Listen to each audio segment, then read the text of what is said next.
नमस्कार, ये है रेडियो हिंदुस्तान और मैं हूँ आपके साथ पारीचार। बाल चिंतन का ये छठवां सेशन, छठवां सत्र। सबसे महत्वपूर्ण सत्र इसलिए हम मानते हैं क्योंकि इसका विषय सबसे महत्वपूर्ण है। ये अस्तित्व का प्रश्न है। किसी ने कहा था कि देश में इस्लाम खतरे में है, किसी ने कहा था मुसलमान खतरे में है, किसी ने कहा था संविधान खतरे में है। वो तीनों बिल्कुल खतरे में नहीं है क्योंकि वो हिंदुस्तान में है। हिंदुस्तान में सारी दुनिया का सर्वधर्म समभाव वसुधैव कुटुंबकम, कुटुंब वसुधा, सारी पृथ्वी परिवार है। इस धारणा को जीवित करके हम लोग जीवन जीते हैं। ये हिंदू धर्म का एक गौरव गान है। चलिए हम आज बात कर रहे हैं कि परेशानी क्या है, संकट क्या है जो हिंदुओं पर सबसे ज्यादा मंडरा रहा है। वो संकट जिस पर आज हम बात करने जा रहे हैं, जिस पर हम काल चिंतन करने जा रहे हैं, वो हिंदुओं का काल बन सकता है। जी हाँ, जिहाद नाम का शब्द सारी दुनिया ने सुना है। जिहाद को हमारा देश, हमारा संविधान भी नकारात्मक मानता है। इसे आपराधिक गतिविधियों में शामिल किया गया है, लेकिन इसके खिलाफ कोई कानून नहीं बना है। 20 तरह के खतरनाक जिहाद हमारे देश में चल रहे हैं और हम है कि सो रहे। सच्चाई यह है कि हिंदुस्तान बारूद के ढेर पर बैठा हुआ है। कभी भी विस्फोट हो सकता है। इंतजार सिर्फ एक उस वक्त का है, जैसे कि राहुल गांधी ने कहा था, पूरे देश में पेट्रोल डाल दिया गया है, बस एक माचिस की तीली दिखाने का इंतजार है। देखिए लोग कितनी गंदी गंदी बातें कहते हैं और इन पर कोई मुकदमा नहीं होता है। चलिए अब बात करें हिंदू के ऊपर मंडरा रहे सबसे बड़े संकट की। हमारे साथ हमारे हमेशा की तरह महत्वपूर्ण चिंतक, विचारक, वक्ता, ये राष्ट्रवादी, हिंदूवादी, मानवतावादी हमारे मित्र डॉक्टर निखिल एस गुप्ता जी, श्री अनुपम दास जी, श्री निरंजन कुमार जी अपने अपने विचार देंगे। सबसे पहले मैं आमंत्रित करूंगा भाई निखिल, डॉक्टर निखिल गुप्ता जी। सवाल उठता है कि जिहाद जिहाद से पहले मैं ये बड़ा सिंपल सी बात कहता हूँ कि भारतवर्ष में मेजॉरिटी हिंदुओं की है। ये हिंदू जो है मेजॉरिटी में 80% मेजॉरिटी हिंदुओं की है। अब माइनॉरिटी 20% जो है वो मुस्लिम की है। मगर बड़ी विडंबना है कि जो माइनॉरिटी मेजॉरिटी को तंग कर रही है और मेजॉरिटी बड़ी बड़ी बड़ी असहाय, जैसे कहते हैं ना, अबला नारी की तरह खड़ी है और उसको कहती बचाओ बचाओ बचाओ बचाओ। मैं बड़ा सोचता हूँ, एक बड़ी त्रासदी है। कभी किसी किसी पूरे विश्व के इतिहास में कभी आप देख लें कि जहां जहां मेजॉरिटी है वो माइनॉरिटी उसके चरणों में बैठी होती है कि ताकि कोई किसी प्रकार के संबंधों का कोई मुश्किल आए, कोई ऐसी बात नीचे ना हो। तो ये बड़ी उल्टी सी बात है और मैं बार बार, ये बड़ा एक अच्छा सा विषय है और मैं इसको सोचता हूँ कि ऐसा क्यों हो रहा है। तो उसमें सोचने का विषय है कि हम लोग, फिर मैं बार बार घूम के उन्हीं विचारों की ओर चला जाता हूँ कि हमारे कहाँ ऐसे ऐसे बिंदु हैं, कैसे आधारशिला है, कहाँ कहाँ गलतियां हो गई हैं जहां से हम लोग इस स्थिति में आ गए हैं। मैं तो फिर बार बार यही कहता हूँ कि हमारे जो हम अपने ऋषि मुनियों की श्रृंखला से चले आ रहे हैं, विश्वामित्र, अत्रि, वशिष्ठ, कपिल है, याज्ञवल्क्य है, उनकी एक लंबी ऋषि मुनियों की श्रृंखला है। हम तो जब विवाह होते हैं, जन्म होते हैं, तो हम कहते हैं कि वो वशिष्ठ गोत्रोहोत्पन्नम, ये अपना कपिल गोत्रोहोत्पन्नम, दत्तात्रेय गोत्रोहोत्पन्नम। मैं मतलब उसका मतलब है कि मैं उस गोत्र से, वो मेरे बड़े हैं, मैं उस गोत्र से उपजा हुआ, उनकी मेरी धमनियों में जो खून चल रहा है वो उन्हीं महान आत्माओं का है जो अत्यंत दिग्दर्शी थे, कालदर्शी थे, बहुत ज्यादा उच्च स्तरीय महाविभूतियां थी, दिव्य आत्माएं थी। फिर मैं सोचता हूँ, बड़ा पीड़ित होता हूँ, बड़ा मानसिक रूप से बड़ा एक तरीके से आंदोलित भी होता हूँ कि अरे क्या है, जब मेरा बाप इतना अमीर है, बड़ा सीधी सी भाषा में कहता हूँ कि मेरा बाप इतना अमीर है, इतना तेजस्वी है, इतना ओज से भरपूर है, और मैं ऐसा लुंज पुंज दीनहीन, हर एक आदमी से, एक छोटा सा कुत्ता भी भौंके तो मैं डर जाता हूँ, पीछे दुबकता हूँ, माँ मुझे बचा ले, मैं वो फलाना मुझे बचा ले। क्यों यार, ये ऐसी भावना क्यों आ रही है? और ये जैसे आप लोग बोल रहे थे 20 तरह के जिहाद है, जिहादों की तो लंबी लिस्ट है। जिहाद एक कष्टमयी एक स्थिति है, एक दुष्टता से उन्होंने कष्ट खड़ा कर दिया है कि ये अगर तुम मेरी बात को मान लो तो फिर ये कष्ट होगा। यदि यदि कि जो नॉन मुस्लिम है सारे काफिर है और काफिरों को इस किसी लोक में रहने का कोई अधिकार नहीं है ना? ये जो पंथ जी, आ रहे हैं, सनातन जी, जो है वो तो एक धर्म है। और ये पंथ है जो हैं, पंथों ने वो चाहे मैं कभी कभी मैं एक बात सोचता हूँ कि कभी मैं पंजाब में था तो वहाँ पे भी जब कोई बात होता था ऐसा कोई मेरा उद्देश्य नहीं है किसी भी धर्म के प्रति, किसी पंथ के प्रति, किसी के प्रति मेरे कोई दुर्भाव नहीं है। तो वहाँ जब वो खालिस्तान मूवमेंट चलता था और बहुत मैं वहाँ पे भी रहने का मुझे मौका लगा, तब मैं जब सिखों को भी देखता था कि बोलते थे कि जब उनको मार पड़ने लगती थी, जो मतलब ये तो बात है नहीं कि बस में आप जा रहे हैं, हिंदू जा रहे हैं, आप निकाल के धर्म धर्म पूछ के बात कर रहे हैं कि यार हिंदू है, निकलो बस से और ठोक दिया, है ना? एक समय था कि जब आदमी ठोकते चले जाते थे और लोगों में एक बड़ी ज़्यादा घृणा पैदा हो रही थी, बड़ा ज़्यादा आंदोलित होते थे, यार ये कैसे लोग हैं?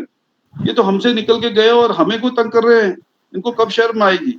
और बाद में जब उनके साथ भी वो दुर्गति हुई तो फिर उनको समझ आया कि गलत हुई। और मैं उनसे एक लफ्ज़ एक सेंटेंस बड़े आम सुनता था।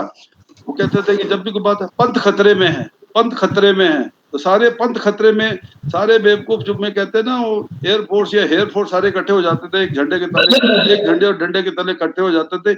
इस बात को सोचते नहीं थे कि पंथ खतरे में, कौन-सा पंथ खतरे में है, कौन-सी मानवता खतरे में है। आप कौन से बहादुर आप लोग हैं जो निहत्थे आदमियों को बसों से निकाल के आप शूट कर रहे हैं। तो ये कौन-सी मानवता है? कौन-सी वीरता है? कौन-सी शूरवीरता है? कौन से गुरु ने किस भगवान ने किस विभूति ने आपको बोला ये कोई बहादुरी तो नहीं है। ये तो निहायत दूसरे लफ्ज़ों में बोलूँ कि डरपोकपन है। एक अत्यंत अपने आप से पता नहीं उसको इनसिक्योरिटी क्यों हो रही है सामने से और उसके वो एक रिएक्शन में ऐसा बिहेवियर है जो अनएक्सेप्टेबल है ना? उसी प्रकार से भी इन्हीं को देखो मैं दोनों को बोलता हूँ, एक चादर ओढ़ के आते हैं, जो ये मुस्लिम हैं या दूसरे जो क्रिश्चियंस हैं, ये पता नहीं क्यों डरे हुए हैं। हम कभी नहीं कहते कि यार आप इस धर्म में आ जाइए, जैसे आपने बहुत शुरू में बड़ा सही बोला वासुदेवम कुटुम्बकम, मगर हिंदू धर्म की बड़ी एक ऊँचाई है। वो कभी नहीं बोलता कि आप पूरा जो हिंदुत्व है ये पूरा एक पूरा परिवार है। वासुदेव जो है वसुधा ये सारी वसुधा है, पूरा एक बड़ा परिवार है और उसमें हम सब कोई भी है उसमें समाहित हो सकते हैं, इसमें इतनी कैपेसिटी है ना? हम कभी एक इनसिक्योरिटी की भावना में नहीं होते कि यार तुम क्रिश्चियनिटी छोड़ के इधर आ जाओ, तुम मुस्लिम छोड़ के इधर आ जाओ, तुम मुसलमान तुम अपने उसमें कन्वर्टेड हिंदू बन जाओगे तो 72 हूरें मिलेंगी, वहाँ कहाँ मिलेंगी यार पता नहीं जो जो जिसको जाना नहीं उसके बारे में क्या गलत सी आप श्योरिटीज़ दे रहे हैं, मैं उसको समझ नहीं पाता और मैं उससे भी ज़्यादा परेशान होता हूँ कि लोग भी क्या छोटा-सा दिमाग नहीं यूज़ करते कि यार वो क्या भविष्य में उन बातों को कह रहे हैं जो पता ही जो जिसको देखा नहीं, जिसको सुना नहीं, जिसको समझा नहीं, उस पे वो बंद आँखों से विश्वास कर रहे हैं और उस लाइन में खड़े हो जाते हैं कि नहीं मैं कुछ करूँगा, हम कुछ करेंगे, ये कोई कुछ ले जाएँगे, कहाँ नहीं ले जाएँगे? जब इनकी बारी आती है कि 72 हूरों के पास जाने के लिए, तो मुल्ले मौलवी कठमुल्ले सारे डर के भाग जाते हैं। अब पाकिस्तान का देखिए, इंडिया पाकिस्तान के देखो सारे कैसे गिड़गिड़ा रहे थे।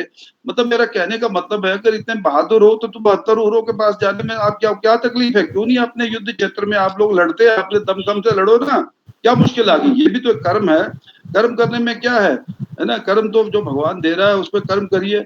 आपने अल्लाह कहते हैं, जो भी कहता है अल्लाह मौला जो भी कहते हैं आप लोग उसके हिसाब से आपको उस समय अगर आप सैनिक हैं तो आपका एक ड्यूटी है कि आप आके लड़ें। आप लड़ें और अपने देश के प्रति एक रक्षक के रूप में, एक सैनिक के रूप में अपनी जो भी ड्यूटी आपकी रोल्स एंड रिस्पॉन्सिबिलिटी उसको डिस्चार्ज करें, मगर वो नहीं कर पाते। इसका मतलब ये छद्म वातावरण जो है, छद्म वेश पहन के ये एक बुलिंग टैक्टिस है। ये जितने भी 10 प्रकार या 20 प्रकार के आप बता रहे हैं, मैं तो उसकी डिटेल बहुत बार पढ़ता हूँ और मैं सोचता हूँ कि ये तो बुली करने की जैसे होते हैं ना, बड़ा भाई होता है, गुंडा होता है और छोटे को कहता है कि यार तुम मेरी बात नहीं मानोगे तो मैं तेरे को ये करूँगा, मैं तेरे को वो उस तरीके से तंग करने की कोशिश करूँगा। तो ये सारे मैं ये समझता हूँ कि तंग करने के अलग-अलग टेक्निक्स हैं और वो तब तक ही बुली कर सकता है जब तक हम उसको एक रास्ता देते रहते हैं कि आजा भाई, आजा मेरी गाड़ी पे बैठ जा, आजा मुझे तंग कर ले, आजा मुझे तंग कर ले। मगर जब हम उसको जवाब देने की कोशिश जब हम प्रतिकार करने की कोशिश करने शुरू कर देते हैं, तो वो पीछे बैठ जाते हैं। मैं कल कल परसों एक व्हाट्सएप पे एक बांग्लादेश जब भारत ने सारा भारत पाकिस्तान का अभी 3 दिन में इसके इनके नट बोल्ट कस के सारा खड़ा कर दिया। तो मैं एक पोस्ट देख रहा था जिधर बांग्लादेश को नीचे लिखा हुआ था, मैं सर जी मैंने नहीं कुत्ता सा बना के तो साइड पे कॉर्नर पे खड़ा हुआ था, बड़ा दुबका हुआ कुत्ता सा, कहता सर जी मैंने नहीं कुछ किया, मैं तो ठीक हूँ।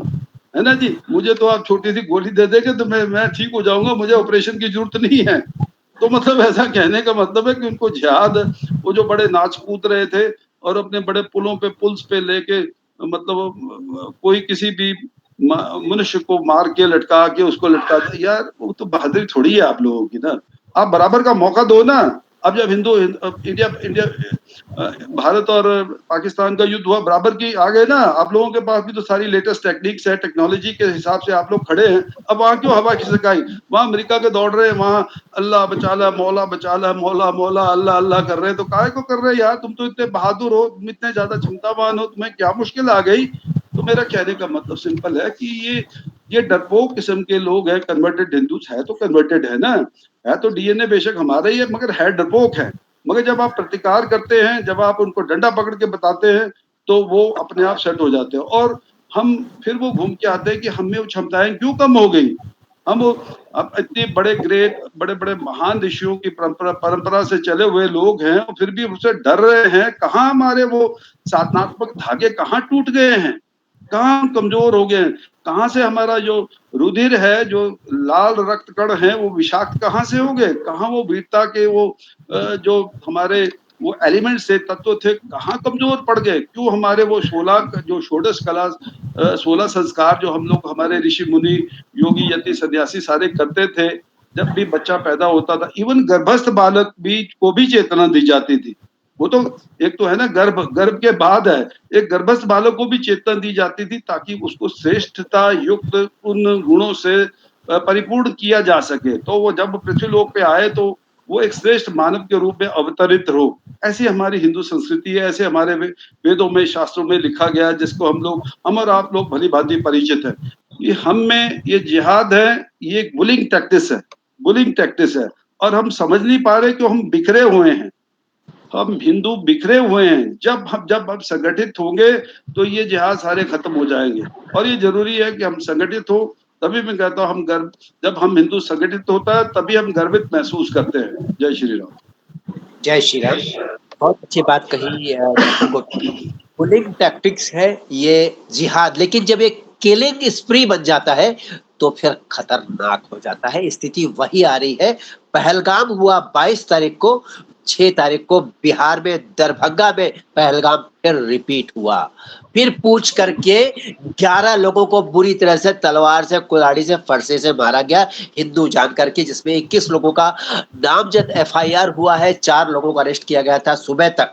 अभी पता नहीं कितने हुए, क्योंकि वहां पे जो हमारे दिव्य तेजस्वी विकासवादी पुरुष है वो वहां के मुख्यमंत्री है, इसलिए हम बहुत ज्यादा उम्मीद नहीं कर रहे। अगर योगी जी होते तो शायद मैं बताता कि 21 के 21 अभी अंदर है, और कुछ देर बाद वो बाप बाप कहते हुए बाहर आएंगे और सबसे माफी मांगे, लगड़ा के चलेंगे, और 4 10 20 को गोली भी पड़ जाएगी। चलिए हम जाएंगे नहीं ज्यादा जोश में, हम बुलाएंगे अनुपम दास जी को।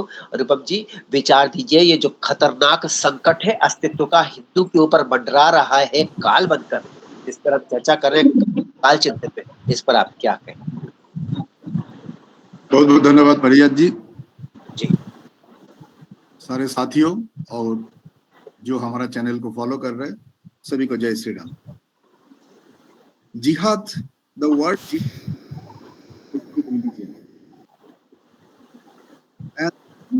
डिक्शनरी मीनिंग ऑफ जिहाद is protecting your faith.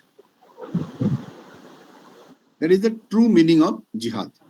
Now there are different interpretation of protecting your faith. आप उसको कैसे आप उसको इंटरप्रेट करेंगे, उसको मैं थोड़ा सा अरबिक, थोड़ा सा इंग्लिश में आप लोगों को समझाने का कोशिश कर रहा हूँ। एक है जिहाद अल अकबर, उसका मतलब है ग्रेटर जिहाद। उसका मतलब है क्या कि आपका जो स्पिरिचुअल फेथ है, आपका जो इनर स्ट्रगल है, जो आप विश्वास करते हैं, वो आप you are trying to convince others with that. मैं अपना तरीके से बोलने का कोशिश कर रहा हूँ। बहुत अच्छा है जी। जिहाद अल असगर, वो है एक्सटर्नल स्ट्रगल। एक्सटर्नल स्ट्रगल बोले तो उस फेथ को इंप्लीमेंट करने के लिए आपको बाहर में ये एक्चुअली मैं आपको ये बोल रहा हूँ, these are all kind of interpretation. But the true meaning of jihad is protecting your own faith. Then there is a called jihad with heart, which means in Arabic that is called jihad bil qalb. Then called jihad with tongue, jihad bil lisan, jihad with head, jihad bil yad. ऐसा बहुत सारे जिहाद का definitions है, and there are different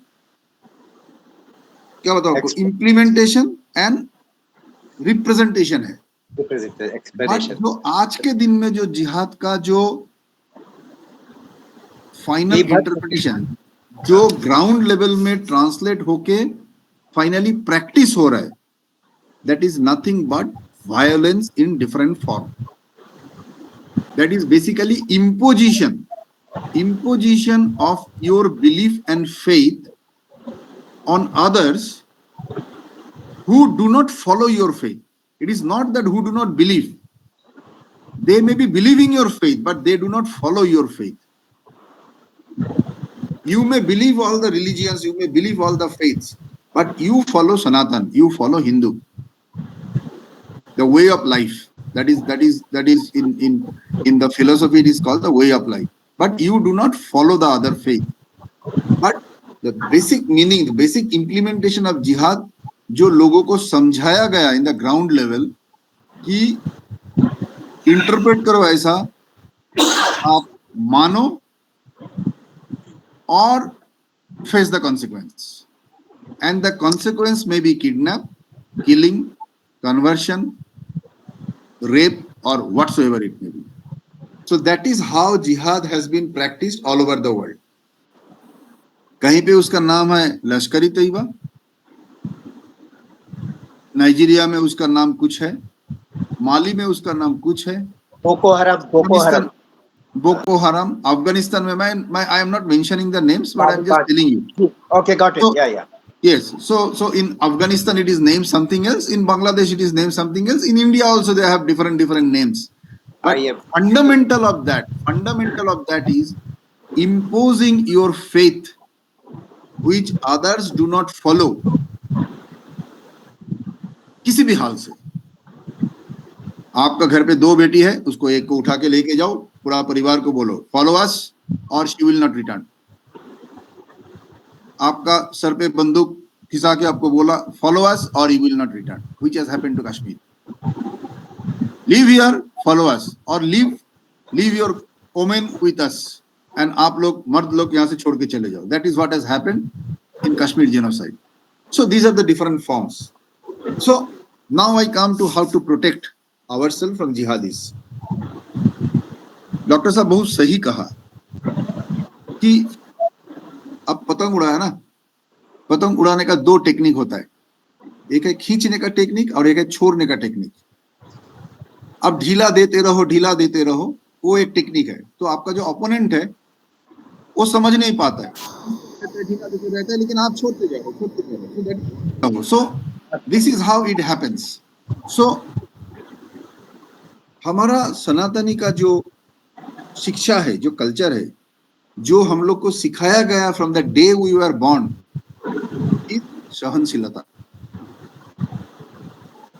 किसी ने एक गाल में चांटा मारा तो दूसरा गाल दे दो, and that we are practising. किसी को बोलने का जरूरत नहीं है. In real life also you are practising. वहां से मारामारी हो रहा है, पीछे मुड़ के आ जाओ, झमेला में मत जाओ. So that is how post-independence, when the country was divided, still we accepted. Now, doctors have given an example of Bangladesh. वो एक छोटा सा एटम था, वो धीरे धीरे मॉलिक्यूल हो रहा है, इसके बाद सब्सटेंस हो जाएगा. आज उसका इतना हिम्मत हो गया 1.5 लाख फौज लेके कि आज वो इंडिया को धमकी दे रहा है, बॉर्डर से कोई फार्मा को उठा के लेके जा रहा है, बॉर्डर सिक्योरिटी फोर्स को कभी कभी आके धमकी देता है, उसका न्यूज चैनल लोग उल्टा पुल्टा बोल रहे हैं. उसको मालूम नहीं है अगर गलती से, जैसे पाकिस्तान में हुआ था एक बार, गलती से अगर एक मिसाइल छूट के उस तरफ चला गया तो उन लोग का क्या हाल होगा उनको मालूम नहीं. So this is happening because the philosophy of Sanatan. But the time has come for us to change not to become jihadi, change to become protection. So when the meaning of jihad become protect your faith, we also have a right to protect our faith. And I can interpret in my way. Dr. Nikhil Gupta can interpret in his own way. Niranjan ji can interpret his own way. पारिजात जी आप भी interpret कर सकते हो in your own way, and Tom, Dick and Harry can do in their own way. बिल्कुल। And we should be given that liberty. चाटा बहुत खा लिया. So this is what I wanted to communicate in my opening statement. Up to you, पारिजात जी. जी बहुत धन्यवाद। आपने मूल तत्व पर बात की। जिहाद का वास्तविक जो रूप है अपने धर्म की रक्षा के लिए, अपने धर्म के संस्कारों संस्कृति की रक्षा करने के लिए, उसे बढ़ाने के लिए है, लेकिन दूसरे पर आक्रमण करने के लिए नहीं, जो प्रैक्टिस बन गई है। मजे की बात, जो so called civilised Islamic world है, मिडिल ईस्ट का, गल्फ कंट्रीज का और भी कई जगह पर, वो इसका विरोध क्यों नहीं करता? जब आप चुप हो जाते हैं किसी गलत बात को देख करके, तो आप उसको मौन समर्थन देते हैं। या तो विरोध कीजिए या फिर साथ में खुल करके कहिए कि हाँ, we are together, we are brothers in arms. तो ये जो नकलीपन है, ये अब खुल के सामने आ गया है, लोगों की समझ में आ गया है, एक बड़ी धारणा बन गई है जो बड़ी खतरनाक है। इसलिए हिंदू थोड़ा चिंतित है, इसलिए आज हम उस पर बात कर रहे हैं। हम आमंत्रित करेंगे अपने भाई निरंजन जी को, जो व्यवसायी है, पटना से है।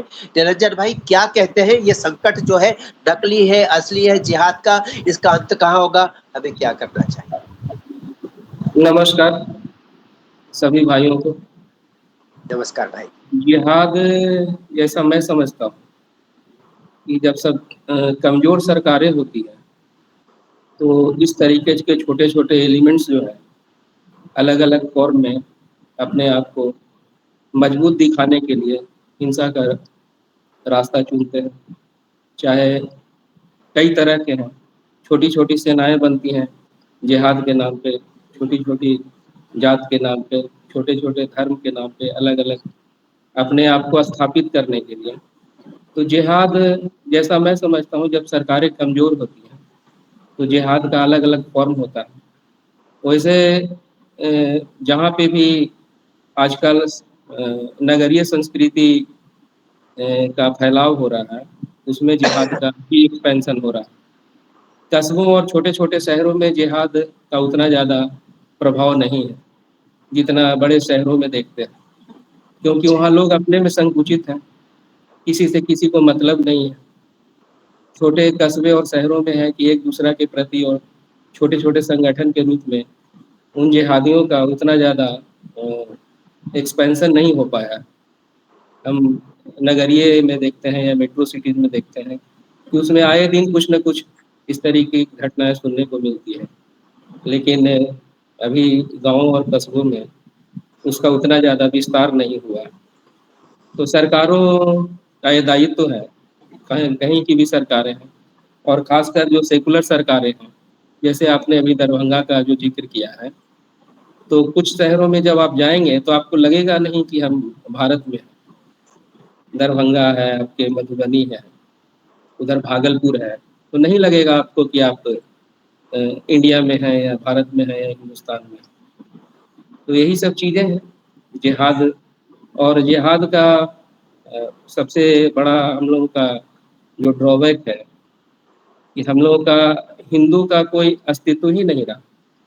हम अपने घर में ही हिंदू नहीं हैं। हमारे 75 तरह के विचार हैं, बच्चे का विचार कुछ है, पत्नी का विचार कुछ है, हमारे विचार कुछ है, एक दूसरे से मिलता जुलता नहीं है। कोई एक कॉमन प्लेटफॉर्म नहीं है कि जहाँ हम लोग सब मिल करके एक जगह अपने आप को, परिवार की बात में कर रहा हूँ और राष्ट्र की आप छोड़ दीजिए, एक परिवार में ही हम हिंदू नहीं, सबके अलग अलग विचार हैं। कोई वामपंथी है, कोई सेकुलर है, कोई आपके धार्मिक है। लेकिन कभी ऐसा नहीं होता है कि हम लोग एक जगह किसी दिन, महीना में ही सही, साल में ही सही, कभी हम बच्चों को भी नहीं बताते हैं, न हमारे गार्जियन ही हमको बताए इस तरीके का कि हम हिंदू हैं। ठीक है, कॉलेज लाइफ में आप भी हम लोग के साथ रहे हैं, तो अभी तक जो है, और ख़ास करके हम लोग उच्च वर्ग के हैं, ब्राह्मण भी हैं, लेकिन उसके बाद भी हम लोगों को न अपना, मतलब दूसरे का तो छोड़ दीजिए, अपने ही घर में हम वो संस्कार नहीं दे पाए। तो ये सब चीज़ें हैं, अपने आप को भी हमारी कमजोरी जो है जिहादियों को आमंत्रित करती है कि आप आइए और अपने आप का विस्तार जो है कीजिए। अगर हम पारिवारिक रूप से सुदृढ़ हो जाए तो किसी की हिम्मत नहीं है कि हमारे ऊपर आंख उठा के देख सकता है। और खास करके जो सेकुलर सरकारें हैं वो भी उनको बहुत बढ़ावा देती है। जहाँ जहाँ भी अभी चल रही हैं, आप देख ही रहे होंगे, वहाँ बहुत ज़्यादा विस्तार है। मस्जिदों से, मदरसों से उन लोगों का बहुत ज़्यादा, जो भी बाहर से आ रहे हैं घुसपैठी है, उनको वहाँ शरण मिलता है और वहाँ से ही वो क्राइम का अंजाम देते हैं। सरकारें उनको मदद करती हैं। हम लोग जो है उस पे ध्यान नहीं देते हैं। ध्यान कब देते हैं? जब घटना दुर्घटना हो जाता है। तो ये सब चीज़ें हैं। पहले तो हमें अपने आप को ही सुदृढ़ करना होगा, अपने परिवार को मजबूत करना होगा, अपने अड़ोस पड़ोस मोहल्ले को मजबूत करना होगा। और ये मेट्रो सिटीज़ में संभव नहीं है, क्योंकि सब कामकाजी लोग हैं, उनको अपने से ही फुर्सत नहीं है। वो कहाँ देखने वाले हैं कि बगल में क्या हो रहा है। जब अपने घर में होता है तो लगता है कि आहा, ये हो गया तो बहुत बुरा है। तो यही सब चीज़ें हैं।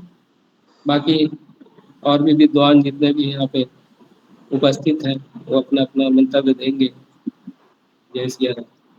जय सिया राम। बहुत महत्वपूर्ण बात आपने कही कि हमें अपने आप को पारिवारिक रूप से, समाज की पहली इकाई परिवार है, पारिवारिक रूप से अपने आप को सुदृढ़ करना होगा। मैं आपको बता दूं, ऐतिहासिक सत्य है ये।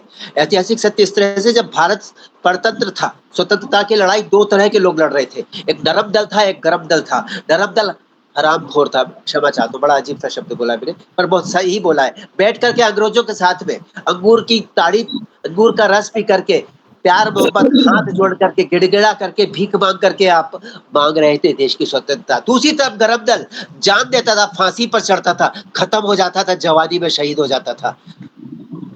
नरम दल वाले फायदे में, उन्हीं की फिर सरकार बनी। और फिर उन्होंने गरम दल वाले, यानी कि जो आज भी राष्ट्रवादी है, उनके ऊपर बेहतरीन जुल्म किए 73-75 सालों तक। उसके बाद एक राष्ट्रवादी अचानक प्रकट हुआ, उसकी सरकार आई मोदी नाम का, और वह सरकार आज चल रही है। आज हम लोग बात कर पा रहे हैं, वरना आज हम लोग अभी अंदर होते हैं सिर्फ इसलिए क्योंकि हम ये बात कर रहे हैं, बहुत गलत है, नहीं होनी चाहिए। आप अपनी रक्षा के लिए, हिंदू की रक्षा के लिए बात नहीं कर सकते। तो इंदिरा गांधी का जमाना अगर आप याद करेंगे तो आपको याद आ जाएगा, वीसा भी, इमरजेंसी भी, सब याद आ जाएगा। चलिए हम बात करते हैं कि एक पॉइजन है, बहुत बड़ा पॉइजन, जो वायरल हो गया है। हमारे भाई ने, अनुपम जी ने कहा था ना कि ये जो चीजें, जो कंसेप्ट है, बेसिकली कंसेप्ट बहुत अच्छा था, इसका निगेटिव प्रैक्टिस हुआ, वायलेंस आया, और वायलेंस पॉइजन बन करके अब वायरल हो गए। सोशल मीडिया का जमाना है। अब जो हमारे भाई निरंजन ने कहा कि गांवों में, कस्बों में कम है, शहरों में ज्यादा है, लेकिन याद रखिए निरंजन भाई, गांव और कस्बों में भी व्हाट्सएप है। गांव और कस्बों में व्हाट्सएप पर ग्रुप से भी है। आप कहाँ देखते हैं वो ग्रुप से जिनमें जहर है, जहर जहर। क्योंकि ये बताया जा रहा है कि, इसको मैं कहता हूँ नैरेटिव जिहाद, काफिर को जीने का हक नहीं, ये गलत नैरेटिव है। काफिर कौन है? पहले तो यह देखता है कि जिहाद, काफिर वो है जो सबके साथ मिलकर चलता है, या काफिर वो है जो हमला करता है, जान लेता है। चलिए, ये नैरेटिव जिहाद है। गंगा जमनी तहजीब नैरेटिव जिहाद है। गंगा जमनी नहीं, गंगा, गायत्री, गौ और गीता की संस्कृति वाली हमारी संस्कृति थी, महान संस्कृति। गंगा और जमुना की संस्कृति नहीं थी भारत कभी, बना दिया। नैरेटिव जिहाद है। चलिए कोई बात नहीं, चूंकि मेरा समय आया है तो मैं थोड़ा सा कहूंगा 20 तरह के जिहाद है, जल्दी जल्दी बताता हूँ। 20 तरह के जिहाद कौन कौन से? सबसे बड़ा जिहाद, मैंने कहा ना, हिंदुस्तान बारूद के ढेर पर बैठा है, एक जरा सी माचिस की तीली लगते ही ब्लास्ट हो जाएगा। उसके बाद क्या होगा हम कल्पना नहीं कर सकते। जनसंख्या जिहाद सबसे बड़ा जिहाद है। 500 औरतें, 100 औरतें, 80 औरतें, 500 बच्चों की माँ, दादी, खसम बैठा है, हस्बैंड बैठा है पाकिस्तान में, यहाँ अड्डे देने आई है। और किस सरकार ने उनको जगह दी था? किसने उनको शरण दी थी? किसने उनको दामाद बनाया था, जो पाकिस्तान से आके यहाँ बच्चे पैदा करके वापस वहां जा रहे हैं? इस पर कोई बात हो रही है? कोई बात नहीं हो रही है। आपको बात करनी, सबसे बड़ा जनसंख्या जिहाद है, क्योंकि पिछले 15 सालों से, या मेरे ख्याल से 2011 में जनसंख्या हुई थी, मुझे याद नहीं आ रहा, लेकिन जनगणना नहीं हुई थी, नहीं हुई, होनी चाहिए। जनगणना इसीलिए छिपाई जाती है ताकि सही तथ्य पता न चले, और अगर सही तथ्य पता चल गया तो कहीं ऐसा ना हो कि जो अपने आप को मेजॉरिटी कह रहे हैं ना, उन पर हमले हो जाए। मैं कुछ गलत बात नहीं कर रहा, लेकिन याद रखिए इसी बात का इंतजार है जनसंख्या जहाँ जिस दिन फल फूल के वृक्ष बन जाएगा ना, उस दिन जीना मुश्किल हो जाएगा उन लोगों का जो मेजोरिटी से माइनॉरिटी बन गए। कन्वर्टेड हिंदू भारी पड़ जाएंगे हिंदुओं पर। सैयद धर्मांतरण जी, जिहाद। एक छोटा सा सवाल पूछ रहा हूँ आपको, सॉरी। जी जी प्लीज पूछिए। आपने जो अभी पॉइंट बोला उसी के ऊपर मैं एक छोटा सा सवाल पूछ रहा हूँ। हमारा जी जी टेनिस प्लेयर सानिया मिर्जा जी का बेटा, वो हिंदुस्तानी है ना पाकिस्तानी है? इसका जवाब आप दीजिए। इसका जवाब तो मैं तैमूर से लूंगा। तैमूर का बाप हिंदुस्तानी है कि पाकिस्तानी है वो बताए, और तैमूर कितना महापुरुष था तैमूर खुद बड़े होके बताएगा। आपके सवाल को हम वहां तक पहुंचाएंगे, जवाब वहीं से आएगा। जहां जहर है ना, जहर जहर को काटता है ऐसा कहा जाता है। तो अब जो किसी ने, हमारे एक भाई ने कहा अभी बातचीत के दौरान कि हम बड़े शरीफ हो गए हैं इसलिए हर कोई हम पर हमला कर देता है। मैंने कहा जवाब यही है कि अब आपको शराफत छोड़नी होगी और आपको युद्धम शरणम गच्छामि, पिछली बार हमारे डॉक्टर साहब ने कहा था, बिल्कुल योद्धा बनना होगा वरना काट दिए जाओगे, काट दिए जाओगे। तो एक शेर याद आता है मुझे, गौरैया फुर्र से उड़ जाएगी और काट दिए जाओगे, दरख्त देखना एक दिन तुम भी मेरी तरह गाओगे जब खत्म हो जाए।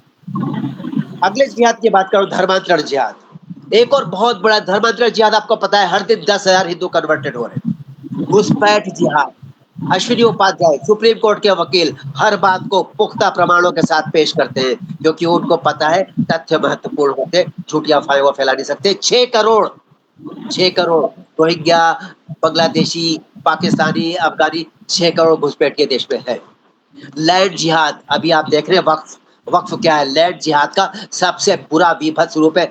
39,000 एकड़, 39 लाख एकड़, सॉरी मेरी कितना छोटी बात बोली, 39 लाख एकड़ जमीन इनके पास है। लैंड जिहाद है ये। लव जिहाद, हर दिन 1,000 लड़कियां लव जिहाद के भेंट चढ़ती है। लव जिहाद याद रखिए, एक 30,000 यानी 1 लाख लड़कियां साल में। ड्रग्स जिहाद, ये आप लोगों को पता होगा, डॉक्टर निखिल गुप्ता को पता होगा, पंजाब में हो रहा है। ड्रग्स दिए जा रहे हैं, हर स्कूल में कॉलेजों में ड्रग्स पहुंच रहे हैं। और ड्रग्स में कौन सी चीज है मिलाई गई है? नपुंसक बनाने की दवाई, ताकि एक तो नशीले हो जाओ, बर्बाद हो जाओ, किसी काम के नहीं, और दूसरा कि बाप तो तुम कभी बन ही नहीं पाओगे। वैसे भी ज्यादातर लोग जो है जो नशे के आदी है वो कह रहे हैं हम शादी करेंगे नहीं, जरूरत क्या शादी की, नशे की दुनिया में है वो, जीते ही भरे हुए हैं। ड्रग्स जिहाद कहाँ है सरकार? कौन जाग रहा है, कौन सो रहा है, हम किससे उम्मीद करें? इसलिए हम खुद जागने और जगाने की कोशिश कर रहे हैं यह काल चिंतन में। मदरसा जिहाद, क्या सिखाते हैं, क्या बताते हैं, आज तक किसी सरकार ने उनसे पूछा नहीं, जबरदस्ती की नहीं, वहां क्या चल रहा है किसी को पता नहीं। आतंकवादी बना रहे या धर्म गुरु बना रहे या साधु सन्यासी वहां से बनकर निकल रहे, आपको पता है। बाजार जिहाद, हर जगह लाइन लग जाती है, खासतौर से जितनी रेलवे लाइनें हैं ना उनके अगल बगल में लाइन लगी हुई है। एक जगह पे तो प्लेटफॉर्म पर बनी हुई है, एक जगह ट्रेन की पटरी पर बना दी, बाद में ट्रेन को बगल से निकाला गया, उसके लिए पटरियां तोड़ी गई। वाह वाह, बाजार जिहाद क्यों है समझ रहे ना आप? फिर भी समझाऊंगा। किडनैपिंग जिहाद, बच्चों की 2000 बच्चे या ज्यादा पकड़े गए केरल में, पूरे देश भर से चुरा के ले गए थे, उनके अंग काट काट करके उनका अंग प्रत्योर वो जो प्रत्यारोपण भी होता बेचे जाते अंतरराष्ट्रीय बाजार पर। कईयों को कन्वर्ट किया जाता है अलग अलग स्थिति, जैसे कोई बच्चा दिव्यांग है तो उसे कन्वर्ट कर लिया जाता है, और जो ठीक ठाक होते हैं जिनके शरीर के सारे अंग उनको बेचा जाता है, काट पीट के मार करके, जो भी होता है पकड़ा गए हैं। और कितनी बात सामने, वो बात गोल हो गई है उसके बाद से, तब पता चला कि किडनैपिंग जिहाद भी चल रहा है, क्योंकि वो सारे नॉन इस्लामिक बच्चे थे। हिंदुस्तान में तो हिंदू है ना, क्रिश्चियंस कितने, पारसी कितने, बौद्ध ईसाई कितने हैं। चलिए, आतंक का जिहाद सारी दुनिया में कश्मीर को जानते हैं, अभी फिर से पहलगाम में जो हुआ था वो भी आतंक का जिहाद ही था। बॉलीवुड जिहाद, ये सुधीर चौधरी ने बात खोली थी, उसके पहले ही खुल गई थी, लेकिन तब उसको मजाक में लिया था, तुम कट्टर हो यार, तुम तो बैकवर्ड हो यार, कैसी बातें करो, कहां से। लव जिहाद पर भी ऐसी बात कही जाती थी। मैं क्राइम एंड पनिशमेंट नाम की एक मैगजीन में, मैं 2015 की बात कर रहा हूँ, एडिटर हुआ करता था, तब मैंने पहला आर्टिकल लिखा था, उस आर्टिकल इंग्लिश में लव जिहाद पर। कितने लोग मुझ पे हंसे थे, कहते कितने पढ़े लिखे अनपढ़ हो यार। आज दुनिया मान रही ना इस बात को, पैसे दिए जाते हैं। बॉलीवुड जिहाद मैंने बताया, बॉलीवुड फिल्में ऐसी बनाई जाती है, नैरेटिव ऐसे सेट किए जाते हैं जिसमें पंडित को रेपिस्ट दिखाया जाता है, जो ठाकुर होता है वो बड़ा अत्याचारी जुल्मी होता है, और जो वैश्य भाई है हमारा वो जो अपनी बेटी को भी नीलाम कर देता है पैसे के लिए। इस तरह की चीजें उसमें, और उसमें एक हमारा अब्दुल भाई होता है, वो बहुत महान होता है, आपको पता है। इतिहास जिहाद, इतिहास में अकबर को बड़ा कबीरा था, औरंगजेब महाकबीरा था। इन लोगों को महापुरुष बनाया गया है, इन लोगों को महापुरुष बनाया गया है। संभाजी, छत्रसाल, पृथ्वीराज रासो, शिवाजी, अलाउद्दीन, एक से एक बढ़ के महावीर थे, उनको महान नहीं बनाया गया। दिल्ली में हमारी राजधानी है देश की, अब्दुल अतातुर्क नाम का तुर्की का आजकल हम लोग बहिष्कार कर रहे हैं, एक तुर्की था, उसके नाम की रोड बनी हुई है। बाकी Aurangzeb Road, Akbar Road, Babur Road, Taimur Road क्यों नहीं बनी है? मुझे तो इस बात पे बड़ी नाराजगी। तैमूर रोड बनाई है, तैमूर लंग रोड बनाई है आप। एक और दूसरा ऐसी हत्यारा हुआ करता था, हिंदुओं की खोपड़ी काट काट करके महल बनाया करता था, मीनारे बनाता था तैमूर लंग की तरह। उसका नाम मुझे याद नहीं आ रहा, मुझे ये नाम याद नहीं आ रहा, बड़ा फेमस नाम है, चलिए जाने दीजिए। बख्तियार खिलजी जी, बख्तियार खिलजी, ये तो सब हिंदुस्तान में सुल्तान तैमूर थे। लंग उसका नाम था, तैमूर तैमूर लंग, लंग। तैमूर लंग हो गया, एक और दूसरा भी था। हाँ? अलाउद्दीन खिलजी शायद था। हाँ, चलिए चलिए, मुझे अभी नाम याद नहीं आ रहा, मैं बताता। इतिहास जिहाद के माध्यम से उन लोगों को महापुरुष बनाया गया जो इतिहास के सबसे बड़े खलनायक थे, जिन्होंने हिंदुओं का नरसंहार किया। उसकी बात छिपा ली जाती, चाहे नोआ खाली का नरसंहार हो, चाहे रजाकारों का नरसंहार हो, चाहे कश्मीर का 1989 का नरसंहार हो। दुनिया में सबसे बड़ा नरसंहार हमसे पहले बताते हैं ज्यूज की हमारा हुआ है, लेकिन हिंदुस्तानियों का सबसे बड़ा नरसंहार हुआ है। और मजे की बात, मुस्लिम्स ने भी नरसंहार किया है, वो भी हिंदुस्तान में हुआ है। क्यों? क्या ऐसी बात है कि खून चाहिए तलवार को? ये कैसी सोच है? मैं उसी सोच की बात कर रहा हूँ जिसे जिहाद कहा जाता है। शिक्षा जिहाद, 3, 4, 5 शिक्षा मंत्री हिंदुस्तान में हिंदू नहीं थे। क्या पढ़ाएंगे वो, क्या बताएंगे वो, किस चीज को आगे बढ़ाएंगे, आप समझ सकते हैं। डेमोग्राफी जिहाद, अभी बताऊंगा आपको आंकड़े। आपके 30-32 प्रदेश है ना देश में, 8 प्रदेशों की डेमोग्राफी बदल गई है। वहां पर हिंदू मेजॉरिटी है और मुस्लिम मेजॉरिटी है। अब तहसीलों की बात करता हूँ, देश में कितनी तहसीलें हैं? 5000, 1500 तहसीलों की डेमोग्राफी बदल गई है। वहां पे हिंदू माइनॉरिटी है, मुस्लिम मेजॉरिटी है। जिले कितने हैं हमारे? जिले हैं हमारे 800 में से 200 जिलों की डेमोग्राफी बदल गई, 25%। वहां पे हिंदू माइनॉरिटी में है, मुस्लिम मेजॉरिटी में। सरकार कहाँ है? पता नहीं कहाँ है, जाग रही है कि सो रही है, पता नहीं क्या कर रही है। चलिए आगे बढ़ते हैं। थूक जिहाद, अभी पता चला था, थूक थूक करके, क्योंकि उसमें लिखा है कहीं किसी आसमानी किताब में कि थूक करके उनको खिलाओ जो काफिर है। थूक करके, इसलिए ध्यान रखिए, सब्जी खरीदते समय, खाने की चीजें खरीदते समय ध्यान रखिए वो थूकी हुई ना हो, आप कभी पता नहीं लगा पाएंगे। एक ही तरीका है, बहिष्कार कीजिए, तभी बच पाएंगे, वरना थूका हुआ खाएंगे। सुसु जिहाद, पेशाब करके पकड़े गए थे। जूस की दुकान यहीं पे गाजियाबाद में, इंदिरापुरम में, जहाँ से आपसे बात कर रहा हूँ। कितना चल रहा है, कितना सामने आ रहा है, कितना छुपा हुआ है, आप हैरान हो जाएंगे। क्या हो रहा है ये? हम किस समाज में हैं? ये राक्षस है? ये कैसे लोग हैं? ये इंसान तो नहीं है कम से कम। और दंगा जिहाद, सबको पता है दंगे में क्या होता है। कहा जाता है दंगा है, दंगा नहीं, ये हमला होता है, हिंदुओं का नरसंहार होता है। हिंदुओं ने कब हमला किया, हिंदुओं ने कब दंगा किया? हिंदू तो हमेशा मार खाता है, हिंदू मरने के लिए पैदा हुआ, इसलिए मरता आ रहा है। और यही आज विषय है हमारा, क्या हिंदू मर जाएगा? मरने नहीं देंगे, हार नहीं मानेंगे। और मैं बार बार कह रहा हूँ, चाहे कितनी भी घनी काली रात हो जाए, सुबह जरूर होगी। याद रखिएगा, 2 अलग से जिहाद है तो पूरा 20 जिहाद आया था। नैरेटिव जिहाद मैंने आपको बता ही दिया था। भाषा जिहाद, आप और हम जो हिंदी बोल रहे हैं ना, 80% उसमें उर्दू घुसी हुई है। हमारे हिंदी के शब्द मर गए, और हम हिंदी बोलने की जहमत नहीं उठाते। जहमत उर्दू शब्द है। प्रयास नहीं करते, हम कष्ट नहीं उठाते हिंदी, अपनी अपनी हिंदी भाषा का प्रयोग करने में, इस्तेमाल बोलते हैं, प्रयोग नहीं बोलते।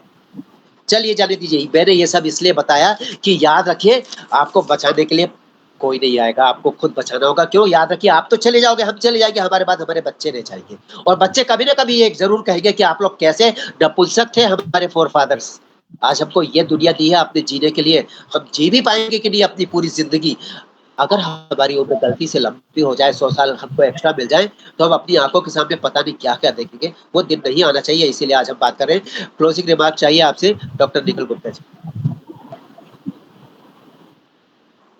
देखिए, बहुत सुंदर आपने सारा जिहाद को बड़े अच्छे तरीके से उल्लेखित किया, वर्णित किया, बहुत सुंदर था।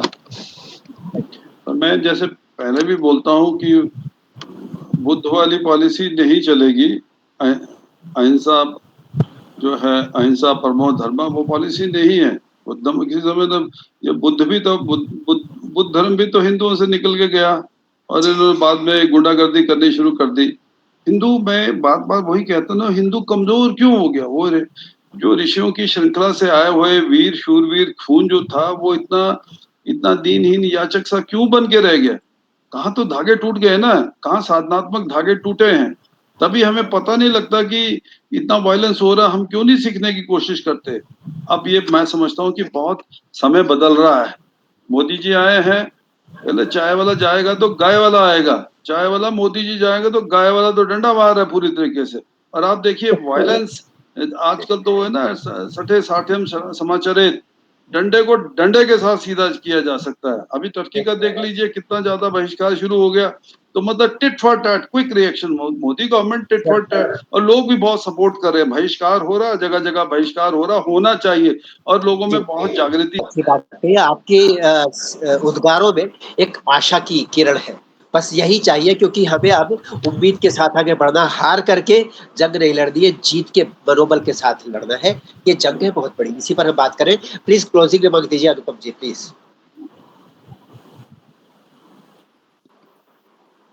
ये एक जिहाद को रुकने का जैसे कि हम लोग डिस्कस कर रहा हूँ कि how to protect us and also जिहाद को कैसे रुका जाए।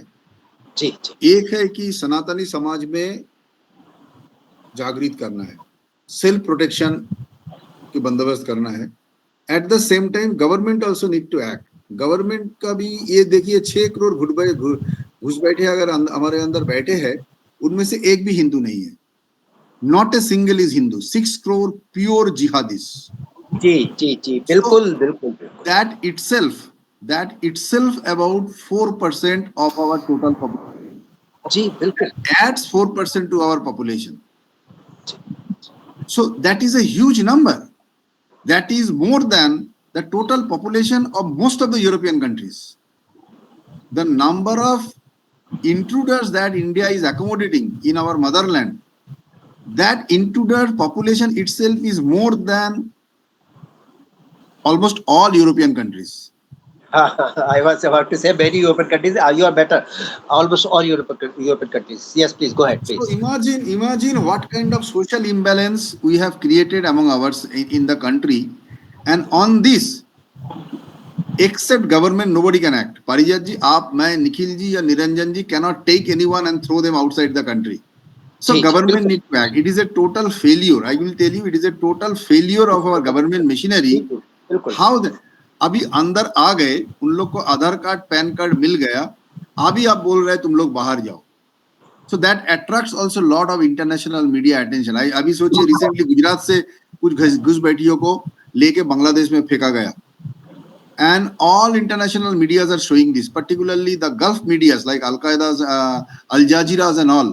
They are big way flashing this news. Big way. Al Jazeera is flashing this news in a big way. कि इंडिया स्पेसिफिकली मुस्लिम लोग को लेके डिपोर्ट कर रहे हैं, and that includes Rohingyas, and they are also flashing the United Nations card, identity card, that they are refugees. So the government failure need to be corrected, and we are not finding much initiative on this, like CAA, CAB and National Population Register बनाने का जो एक initiative के बाद बहुत दिन से चर्चा जो बहुत दिन से हो रहा है, it has to start right now. So Aadhaar card, PAN card, voter ID card need to be neutralized, and your birth, your place of birth and your parental identification should be the only thing which need to be counted for your nationality identity, that you are an Indian. And that has to start now. Abhi 6 crore बैठे हैं. We do not know how many are coming every day, because it is a open, it is an absolutely open border. There is no border actually. There is no border actually. 6 crore cockroach लगातार अंडे भी दे रहे हैं, याद रखिए. अरियत जी, आपको दिल का तसल्ली होता है कि ये 6 करोड़ घुसपैठी बैठे हैं, उन लोग को कॉकरोच बोलिए, क्या बंदर बोलिए, कुछ भी बोलिए, but ultimately they are the national load. Ji. So this 6 crore not only has created a load, it has also created a social demographic imbalance. Some of the province like West Bengal, Tripura, Assam, their demographic character has changed. Out of 760 districts that India has, out of that almost 200 districts, the demographic character has changed because of these people.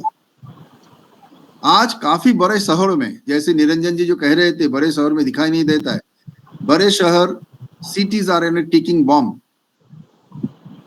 Every housemaid सिंदूर लगा के, सादा bangle लगा के हिंदू बनने का कोशिश कर रहा है. नाम पूछिए, उसका नाम होएगा Saira Banu. But she is showing all the symptoms. Yes. और मेन गेट में अगर रजिस्ट्री में देखेंगे तो उसका नाम होगा दुर्गा, लक्ष्मी या सरस्वती. बट आइडेंटिटी कार्ड देखिए, then it will find it is Saira Banu और Humaira Begum. So this became the character of Indian cities now. आप गुड़गांव जाइए, बॉम्बे जाइए, नवी मुंबई जाइए, बेंगलोर, चेन्नई, तिरुवनंतपुरम, कहीं पे भी जाइए, यही स्थिति हो गया आज. कलकत्ता को बात मैं कही नहीं रहा हूँ, कलकत्ता का बात तो छोड़ ही दीजिए. So this is the situation now. So jihadi in our parlance, in Indian parlance, in the parlance of Bharat, jihadi has become not a ticking bomb, it became an atom bomb. बहुत अच्छा, बहुत बढ़िया आपने closing remark दिया. बहुत धन्यवाद. जय श्री राम. जय श्री राम. एटम बम कभी भी फट सकता है, जो जिहादियों के रूप में हिंदुस्तान में है 6 करोड़ जिहादी बताया है साफ साफ तौर पर अश्विनी उपाध्याय ने डंके की चोट पर. कोई गलत फहमी नहीं है, क्लियर है, और ये आंकड़ा और बड़ा भी हो सकता है. क्लोजिंग रिमार्क दीजिए प्लीज निरंजन भाई. जी हाँ, हमारे विचार से जो हमारे विरोधी हैं या जो हमारे इस्लामिक फॉर्म के जो यहाँ पे प्रजातियां जो फैल रही हैं, उनका सबसे बड़ा कारण ये है कि वो जिहादी बना के भी गर्व महसूस कर रहे हैं और बहुत शान से उनके वस्त्र से, उनके आचरण से आप पता लगा सकते हैं और आप शर्मा जाएंगे. वो नहीं शर्माते, आपको बोलने तक नहीं देंगे. लेकिन हम हमारे बच्चों को ऐसा नहीं महसूस करने देते हैं कि वो हिंदू भी है. हम लोग छुपाना चाहते हैं कि अरे ऐसा मत करो, सीखा मत रखो, टीका उका मत लगाओ, कलावा मत बांधो. लोग जो है तुमको बैकवर्ड समझेगा, तुमको समझेगा कि ओह तुम किसी काम के नहीं हो. तो उनके फैलाव का ये भी बहुत बड़ा माध्यम है और हम लोग शर्मिंदा महसूस करते हैं, शर्मिंदगी महसूस करते हैं. तिलक तो खैर छोड़ ही दीजिए, तिलक तो लगाने वाला को लोग समझता है कि अरे ये तो पोंगा पंडित है. सबसे ज़्यादा अगर बेईमान कोई है तो वही तिलक लगाने वाला है.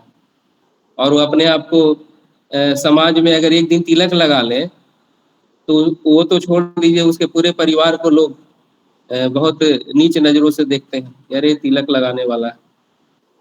तो यही दो चीज़ें हैं. अपने घर में बच्चों को, परिवार को आपको गर्व से ये करना चाहिए, बढ़ावा देना चाहिए. दूसरी बात, अगर उनके जितने जिहाद हैं उन सब का एक ही काउंटर है, वोट जिहाद. अगर हम सामूहिक रूप से वोट जिहाद अगर करें तो अभी तत्काल एक रिपेयर जो है हम उसी के माध्यम से कर सकते हैं. हमें वो सामर्थ्य नहीं है. हम अपने बच्चों को ना अखाड़ा में भेज सकते हैं, न अपने बच्चों से हम कोई ऐसा डिफेंस आर्ट वगैरह जो है, मार्शल आर्ट है या और भी बॉक्सिंग है, स्पोर्ट्स है, स्पोर्ट्स में भी हम नहीं भेजते हैं. अपने बच्चों को सबसे पहले हम कमर्शियल तैयार करते हैं कि भाई नौकरी करो, सबसे पहले नौकरी करो, पैसा कमाओ. तो उन सब पर भी हम लोगों का ज़्यादा फोकस रहता है. पहले होता था कि हर गांव में अखाड़े होते थे, ऐसे भी कबड्डी होता था, कुश्ती होता था. अब तो वो सब खत्म हो गया, अब तो कहीं कुछ है नहीं. और लेकिन उनकी जो परंपरागत जो विशेषताएं थी वो आज भी है. वो लोग उसमें कहीं भी कॉम्प्रोमाइज़ नहीं किए हैं और बहुत गर्व से उसको बढ़ा रहे हैं. हम लोग उसको मिटाने में लगे हैं कि अरे नहीं, हम लोग इस तरीके से नहीं रहना है. सबसे बेवकूफ़ हम ही हैं. उसके लिए तो चंद्रशेखर आज़ाद पैदा होवे करेंगे, भगत सिंह होंगे पड़ोसी के यहाँ. तुम मत करो, तुम पढ़ने वाले लोग हो, क्या इसमें कहाँ जा रहे हो. तो ये सब चीज़ें हैं बाकी अगर हम लोग को बचना है तो एक ही चीज़ है कि जॉइंटली हम लोगों का वोट जिहाद एक जगह पड़ना चाहिए, जिसके माध्यम से कम कोई सरकार तो हो जिसमें हम ऐसे बात भी कर सकते हैं। नहीं तो बहुत सा ऐसा स्टेट है जहाँ आप ऐसे बात भी नहीं कर सकते हैं। आज जैसे आपने बिहार का चर्चा किया, अगर बिहार में आज बीजेपी और जदयू टूट करके फिर राजद और जदयू हो जाए, तो हो सकता है कि ऐसे बात करने पे हम ही पे केस हो जाएगा। तो ये सब चीज़ें हैं। बाकी अपने घर को सबसे पहले मजबूत कीजिए और जॉइंटली वोट जिहाद कीजिए। निरंजन जी, आप जो कहा कि जिहादी लोग डेडिकेटेड होता है, डॉक्टर साहब कहा कि हिंदू लोग मोटिवेट क्यों नहीं होता है, मैं आपको चीज कहता हूँ कि हिंदू वो व्यापारी होता है।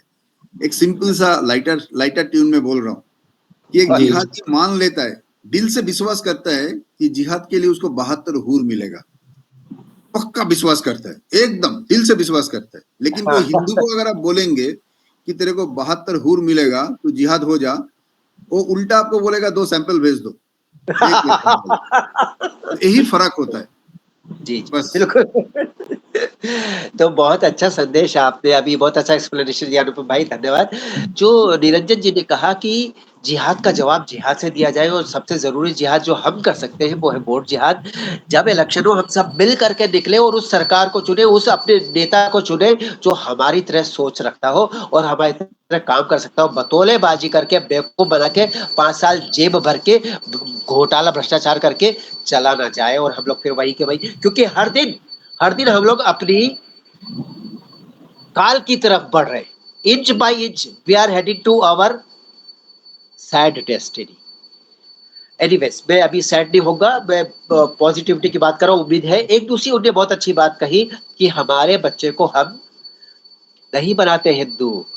आपने संदेश दे दिया जो मैं कहना चाहता था कि कट्टरता का जवाब कट्टरता है। आप चाहे मानो चाहे न मानो, हमें कट्टर बनना पड़ेगा, अपने बच्चों को कट्टर बनाना पड़ेगा। हम तिलक लगाएं, शिखा रखें और भी मिलने पर जयराम जी करें, साथ मिल करके बजरंगबली की मंगलवार को और शनिवार को हनुमान चालीसा पढ़े और हर दिन शाम को अपने पड़ोस वाले मंदिर में इकट्ठे हो, आरती में मौजूद रहे।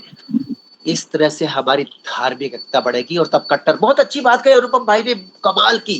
क्या आप कहोगे, वो कहेगा दिमाग हम हिंदुओं का कि धर्म की तरफ नहीं है, कमाई की तरफ है, हम बिजनेसमैन है। हम कहेंगे 2 सैंपल भेजो, वो अब तो आप इसका जवाब ये दे सकते हैं क्योंकि वो अनपढ़ गवार है, इसलिए वो इतना कट्टर और मान लेता है। हम पढ़े लिखे हैं, इसीलिए हम अपने अस्तित्व खोने, क्योंकि हमको पता नहीं धर्मो रक्षति रक्षता, धर्म रक्षा करता है। संघ शक्ति कलियुग, कलियुग में संघ आपकी शक्ति होती, संघ यानी मिलकर रहना। तो याद रखिए, आप अपने बच्चों को क्या जवाब देंगे जब कभी आप दुनिया में, स्वर्ग में बैठ के दुनिया में झांक के अपने बच्चों को देखेंगे और वो उस मुसीबत से 2-4 हो रहे होंगे, हार रहे होंगे, जो आज हमारे सामने पूरी तरह से विकराल रूप धारण करके नहीं खड़ी है। इसलिए आज हम ये बात करें। चलिए जाते-जाते यही संदेश दूंगा, कट्टरता का जवाब कट्टरता, वोट जिहाद कीजिए, अपने बच्चों को मजबूत बनाइए। जो हमारे भाई डॉक्टर गुप्ता जी ने कहा कि हम लोग कमजोर क्यों हैं, हम योद्धा क्यों नहीं बनते, योद्धा बनिए, लड़ना सीखिए। किसी सरकार, किसी पुलिस, किसी सेना का इंतजार मत कीजिए, अपने परिवार को बचाने के लिए खुद तलवार बनिए आप। याद रखिए, यही हमारा संदेश है, आपको बचाने कोई नहीं आएगा। अगर आपने चूड़ियां पहन रखी है तो आपके परिवार का दुर्भाग्य है। आप चलता हूँ, फिर मिलूंगा आपसे। रेडियो हिंदुस्तान पर करते रहिए काम, सुनते रहिए रेडियो हिंदुस्तान और बोलते रहिए जय श्री राम। पानी बचाइए, सब कुछ खाइए, पेड़ लगाइए, सब कुछ खाइए, क्योंकि बहुत आवश्यक है ये। धन्यवाद डॉक्टर निखिल गुप्ता, जय श्री राम। धन्यवाद प्रिय भाई अनुपम जय जी, श्री जय राम, श्री राम। जय श्री प्रिय राम। निरंजन, धन्यवाद, जय श्री राम। जय श्री बहुत राम। अच्छा लगा। थैंक यू, बहुत धन्यवाद। हमें भी बहुत अच्छा लगा, बहुत रचनात्मक विचार हमने रखे। हमें लगता है कि हमारे सुनने वालों को इससे जरूर मार्गदर्शन मिलेगा, राह मिलेगी, प्रेरणा मिलेगी। Thank you.